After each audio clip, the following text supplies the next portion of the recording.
हयग्रीव हयग्रीव हयग्रीवेति यो वदेत् तस्य निस्सरते वाणी जह्नुकन्या प्रवाहवत्। अभ्रमं भङ्गरहितम् अजडं विमलं सदा आनन्दतीर्थमतुलं भजे तापत्रयापहम्। चित्रैः पदैः च गम्भीरैः वाक्यैः मानैः अखण्डितैः गुरुभावं व्यञ्जयन्ती भाति श्रीजयतीर्थवाक्। तपोविद्या विरक्त्यादि सद्गुणौघाकरानहं वादिराजगुरुं वन्दे हयग्रीवपदाश्रयान्। अनवद्यात्मचारित्र्यं वादिखद्योतभास्करं विद्यामान्यगुरुं वन्दे विद्याविद्योतभास्वरम्। तपस्वाध्याय शुश्रूषा कृष्णपूजारतं मुनिं विश्वेशम् इष्टदं वन्दे परिव्राट चक्रवर्तिनम्। श्री गुरुभ्यो नमः। इस संसार में गो एक महनीय, अमूल्य और कल्याणप्रद पशु है।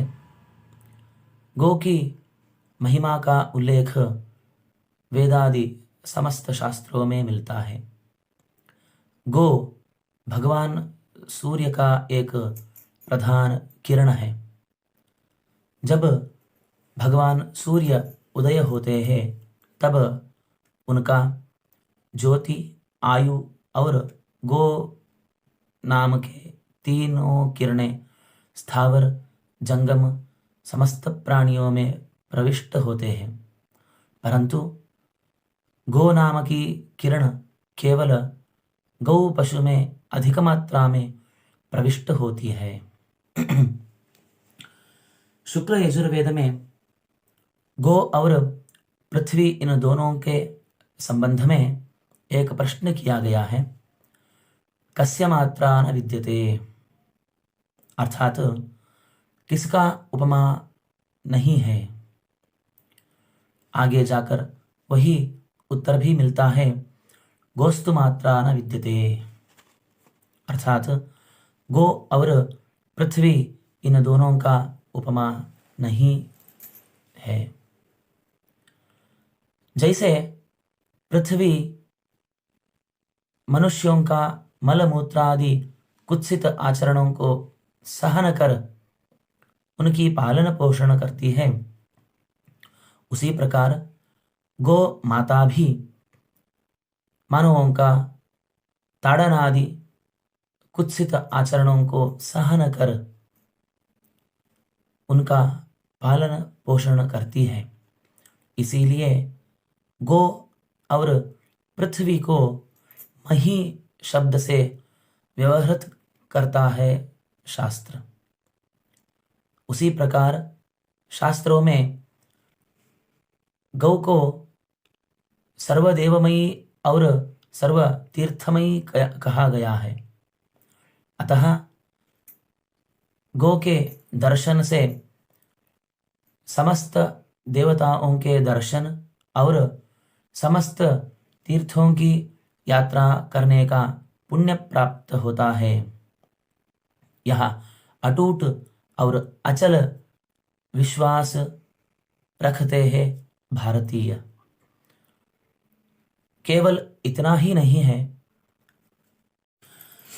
गौ के गोबर, गोमूत्र, गोघृत, गोपय और गोदधि पदार्थ परम पावन, आरोग्यप्रद, बलवर्धक माने जाते हैं। यही कारण है आज भी समस्त श्रौत स्मार्त शुभ कर्मों में पंचगव्य विधान प्रचलित है और मान्य भी है। इसीलिए मानव जाति में जब बालक पैदा होते हैं तब बालकों के मेधा जनन के लिए सर्वप्रथम मधुघृते प्राशयति घृतं वा, इस सूत्र के अनुसार मधु और गो घृत में सुवर्ण घिसकर अथवा केवल गोघृत में सुवर्ण घिसकर उसे चाटा जाता है बालकों को। तत्पश्चात गो का पेय भी पिलाया जाता है। उससे बालकों का मेधा शक्ति भी बढ़ती है। इस प्रकार गौ माता हमें आजीवन अपना अमृतमय दुग्ध पिलाकर इहलोक में पालन पोषण करती है और मृत्यु के बाद भी स्वर्ग पहुंचाती है। यह बात अथर्व वेद में उपलब्ध है। अयम ते गोपतिस्त्वं जुषस्व स्वर्गम लोकमधि रोहय एनम। वैसे ही वेदों में गो महिमा परक अनेक मंत्र उपलब्ध है। जैसे ऋग्वेद में तावाम वास्तु निष्मसि गमध्यै यत्र गावो भूरिशृंगा अयासः अत्राह तदुरुगायस्य वृष्णः परमं पदमवभाति भूरि।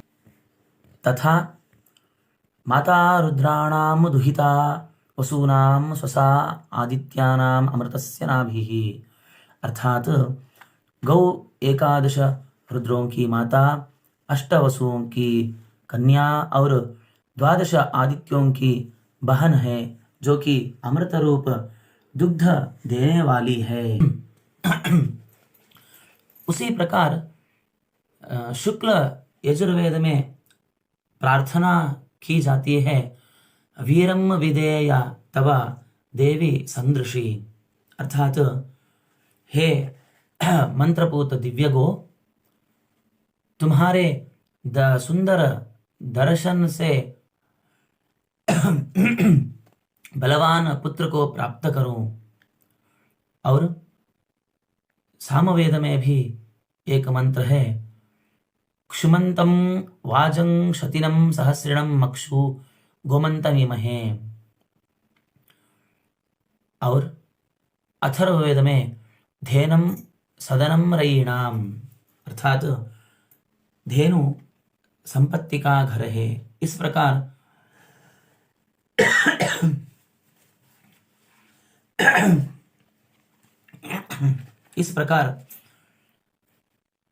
गो का महिमा का वर्णन किया जाता है।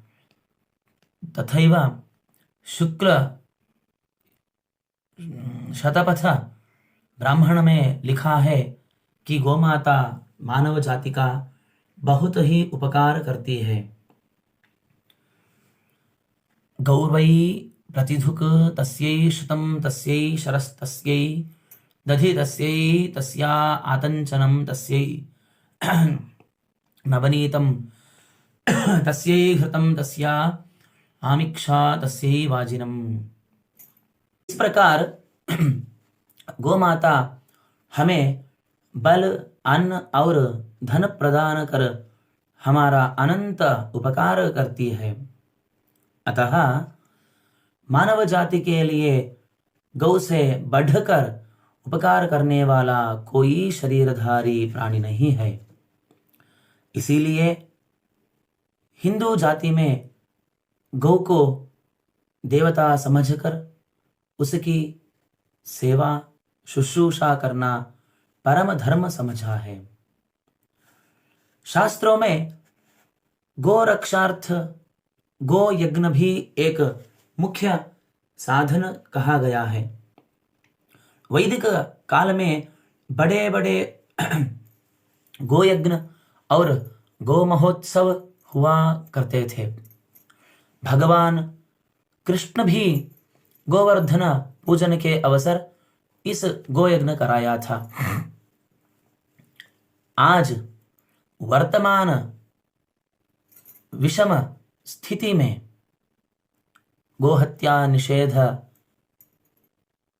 जो हम देख रहे हैं, इस विषम स्थिति पर इस गोयज्ञ अथवा गो रक्षा का आवश्यकता विशेष रूप से मान सकते हैं, जिससे समग्र भारत वर्ष के कोने कोने में उत्साह के साथ अगणित गो यज्ञ हो और उस गो यज्ञों के प्रतिफल के रूप में गो रक्षा हो। अंततः महाभारतोक्त पुण्यमय श्लोक द्वय का उदाहरण देखेंगे। गावै पश्याम्यहं नित्यं गावः पश्यन्तु मां सदा गावो अस्माकं वयं तासां यतो गावस्ततो वयं गावो ममाग्रतो नित्यं गावः पृष्ठत एव च गावो मे सर्वतश्चैव गवाम मध्ये वसामि अहम। इस प्रकार गौ का रक्षण हम सब भारतीयों का आद्य कर्तव्य है। श्री कृष्ण अर्पणमस्तु।